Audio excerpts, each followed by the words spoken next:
మంగ తల్లి రాయమ్మా. అలిగావా? ఏమమ్మా?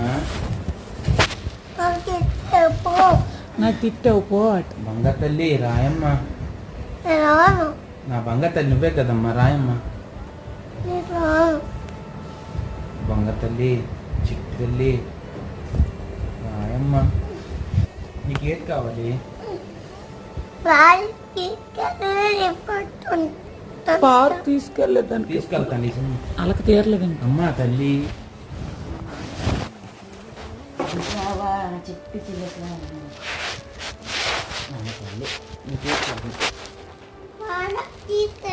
తీసుకెళ్తాను. ఇప్పుడు తీసుకెళ్ళాలి. సరే ఇప్పుడే తీసుకెళ్తాను. ఓకేనా? నేను చెప్తాను.